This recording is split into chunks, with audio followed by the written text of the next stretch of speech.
Alô, meu amigo. Alô, minha amiga. Shalom. A paz. Aqui é Padre João Batista. Nós já chegamos ao quarto domingo do tempo do Advento, às vésperas já da celebração do Natal, da celebração do Natal do Senhor Jesus. Neste domingo, nós proclamamos o Evangelho de Lucas, capítulo 1, versículos de 26 a 38, a narrativa do anúncio do anjo Gabriel a Maria.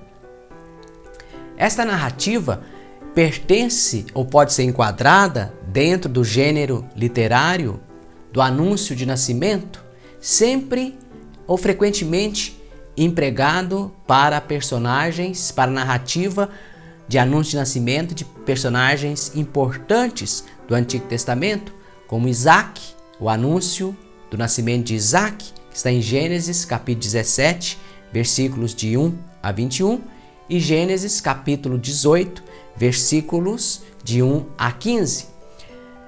É empregado esse gênero literário também na narrativa do anúncio do nascimento de Sansão, no livro dos Juízes, capítulo 13, versículos de 1 a 25. No Novo Testamento, o anúncio do nascimento de João Batista, feito a Zacarias, no Evangelho de Lucas, capítulo 1, versículo 5 até o versículo 25, também se enquadra nesse gênero literário.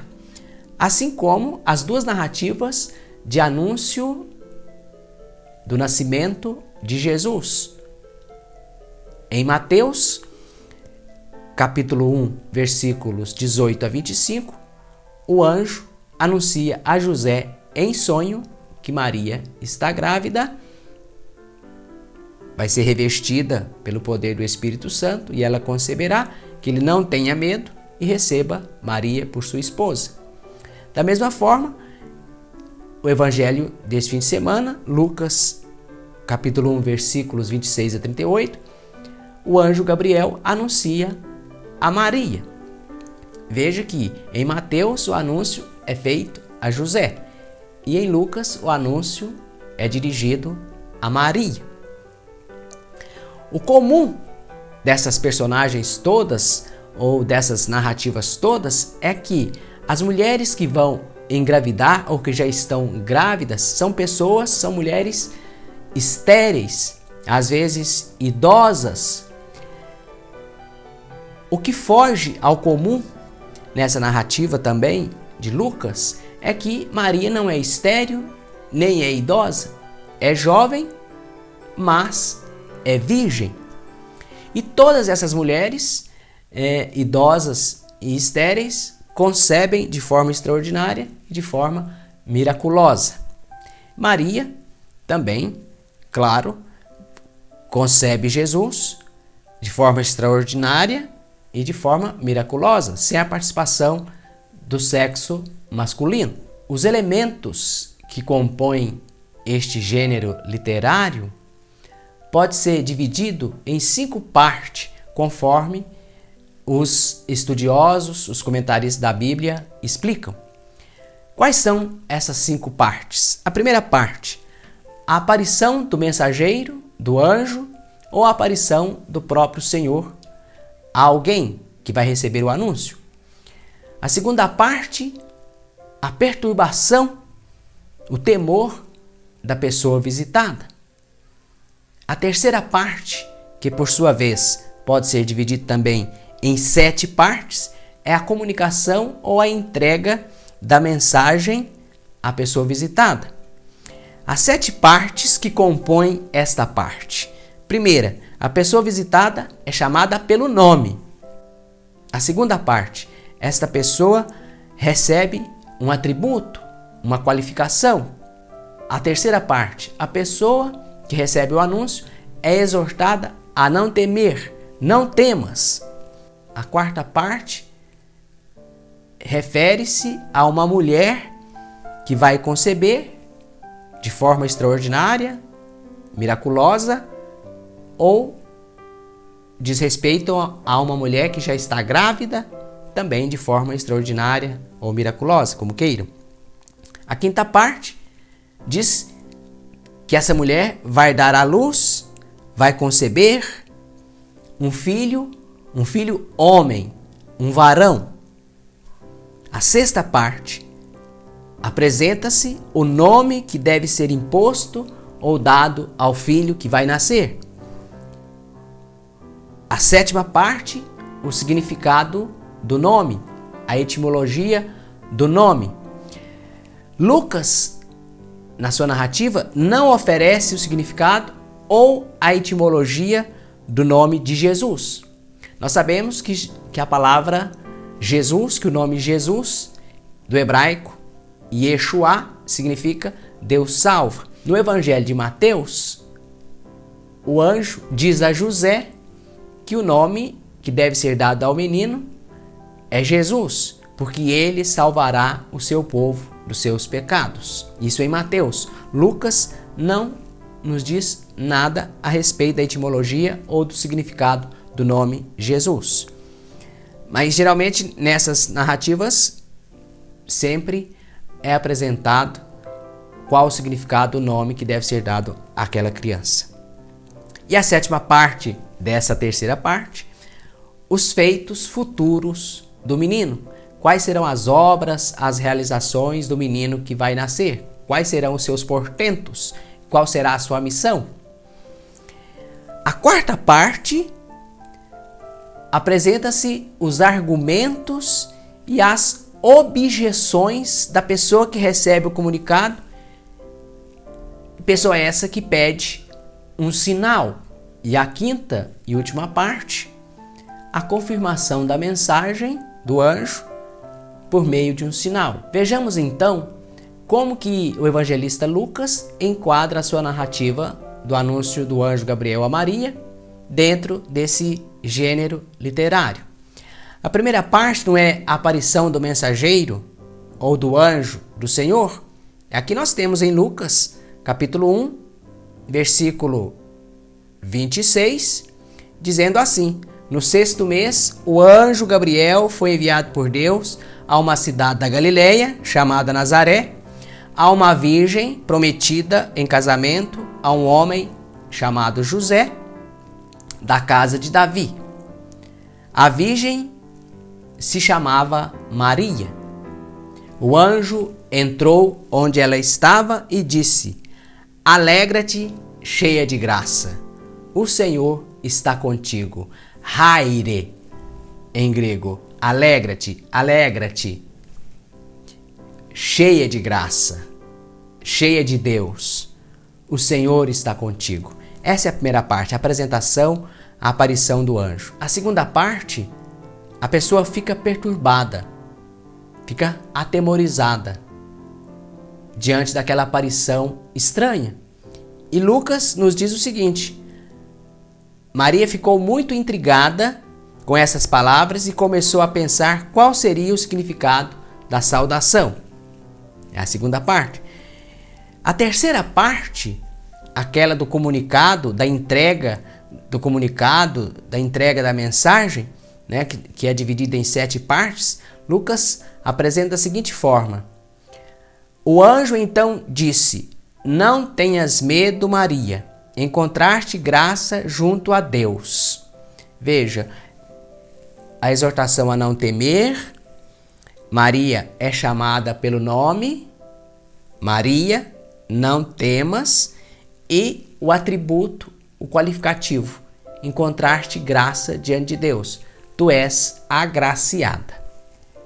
Conceberás e darás à luz um filho, e lhe porás o nome de Jesus. Ele será grande, será chamado Filho do Altíssimo, e o Senhor Deus lhe dará o trono de seu pai Davi. Ele reinará para sempre sobre a descendência de Jacó, e o seu reino não terá fim. Veja então quais são os feitos futuros do menino, os portentos do menino. Será grande, será chamado Filho do Altíssimo, e o Senhor Deus lhe dará o trono de seu pai Davi. Reinará para sempre sobre a descendência de Jacó, e o seu reino não terá fim. A quarta parte do gênero literário é argumentos e objeções da pessoa que recebe o comunicado e o pedido de sinal. E assim acontece também com Maria. Maria então perguntou ao anjo: como acontecerá isso, se eu não vivo com um homem, se eu não mantive relações conjugais com um homem, se eu não conheço homem algum? Tá vendo? As objeções que Maria põe. Não é que Maria não tem fé, ela quer entender. Como se dará isso se eu sou virgem e não mantive relações com homem algum?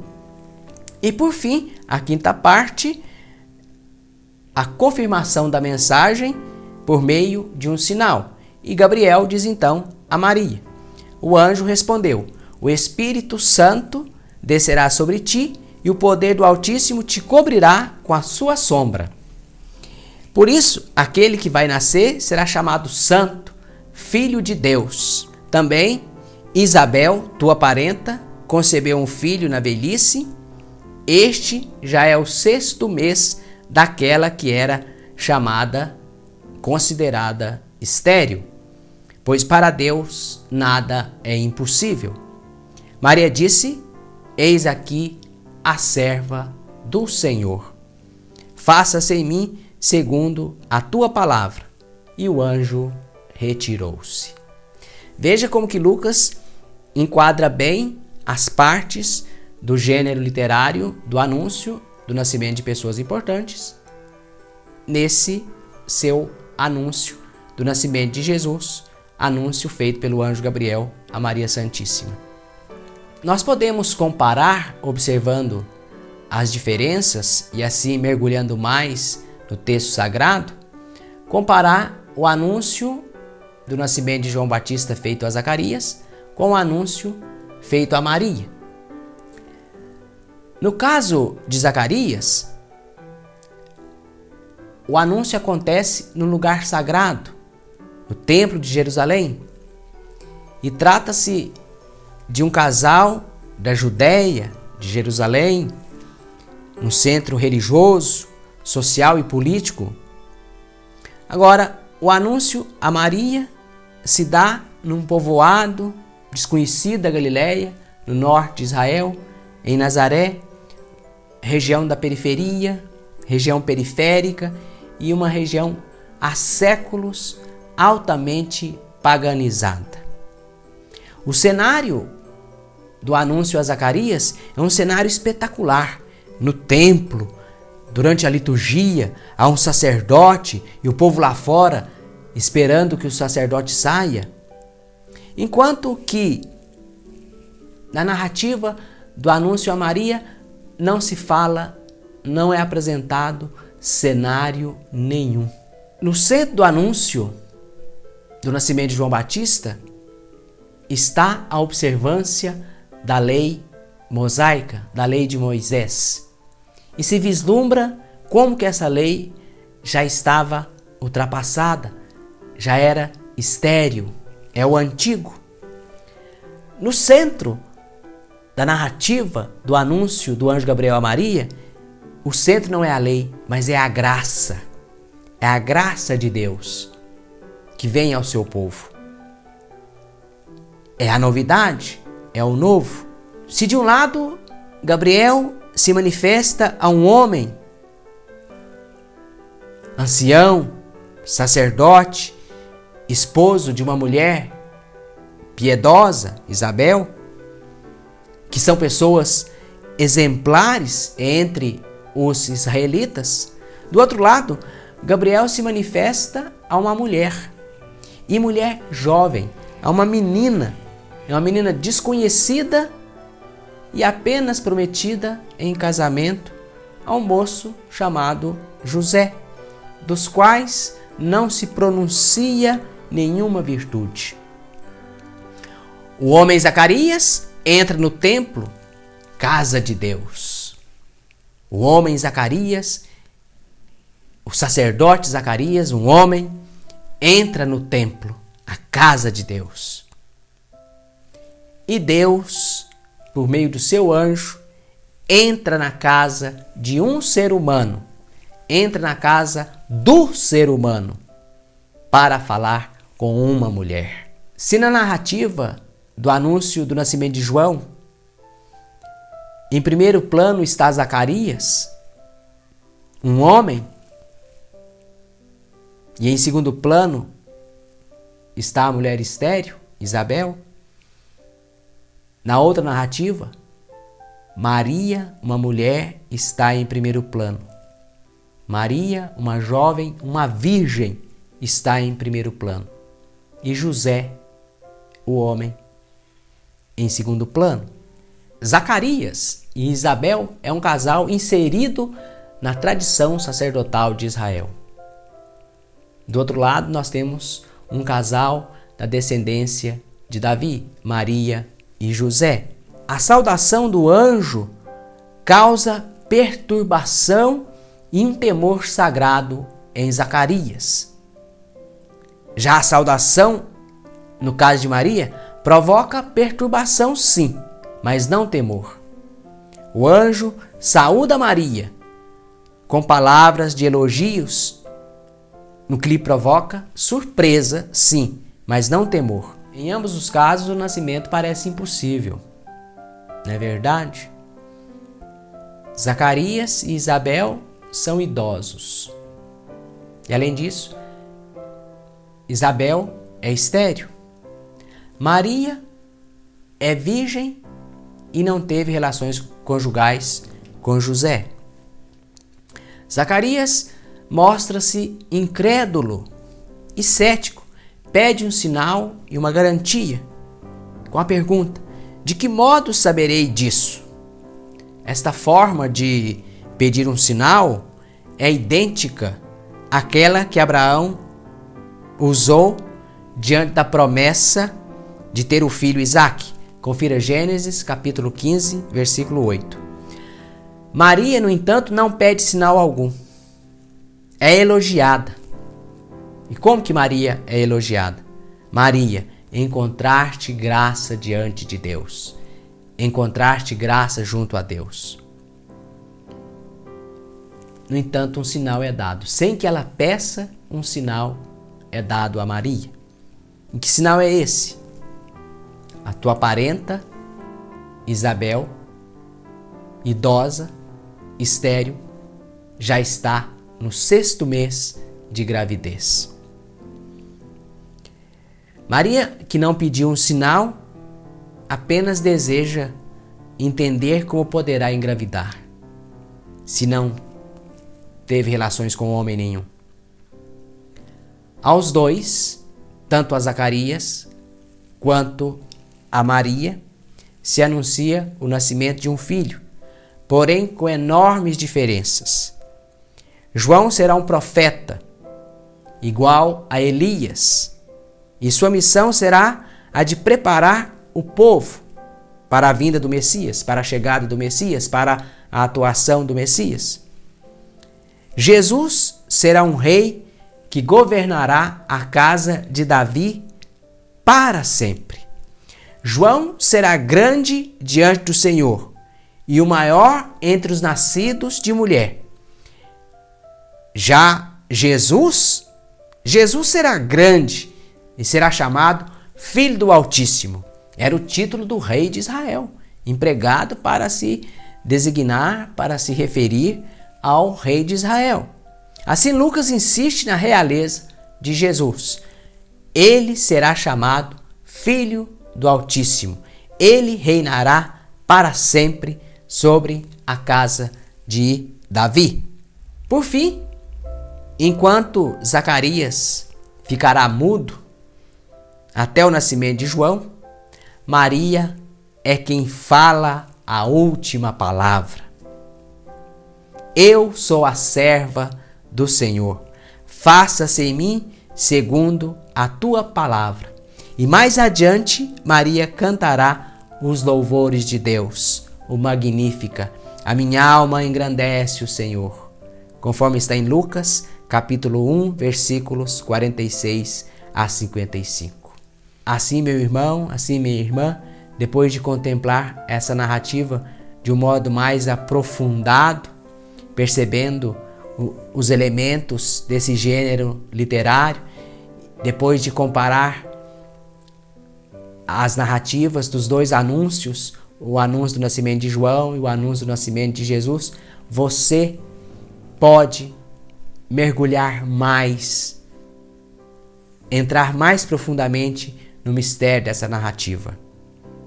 No mistério dessa narrativa que nos diz que Deus veio a nós, que Deus se encontrou conosco, porque uma mulher disse sim, porque uma mulher teve fé, porque uma mulher jovem, da periferia, pobre, teve fé e disse sim a Deus. Você pode mergulhar neste mistério da encarnação de Deus, rezar este mistério da encarnação de Deus. Deus poderia ter encontrado, Deus é todo-poderoso, Deus poderia ter usado outras formas de falar ao ser humano, como usou no Antigo Testamento. Mas na plenitude dos tempos, Ele quis falar conosco em viva voz, em voz humana, Ele próprio fazendo-se carne, fazendo-se um de nós. Escolheu Maria, aquela agraciada, para ser a mãe de Jesus Salvador, para ser mãe daquele que salva, daquele que salvou e daquele que salva a humanidade. Você pode também estudar melhor este texto e outros textos que pertencem a esse gênero literário. Estude a Bíblia, reflita a Bíblia, reze a Sagrada Escritura, o Santo Evangelho. Aqui eu fiz e me esforcei para te dar apenas algumas dicas para você ler melhor e mais o texto sagrado. Espero que tenha ajudado, espero que estes vídeos todos tenham te ajudado, te ajudem a contemplar o rosto misericordioso e radioso do Senhor Jesus. Rosto este que nós vislumbramos sim nas Sagradas Escrituras, tanto do Antigo Testamento quanto do Novo Testamento, especialmente do Novo Testamento e do Santo Evangelho. Um abraço, que Deus te abençoe, fique em paz, Feliz Natal. Que Deus te abençoe, em nome do Pai, do Filho e do Espírito Santo. Amém.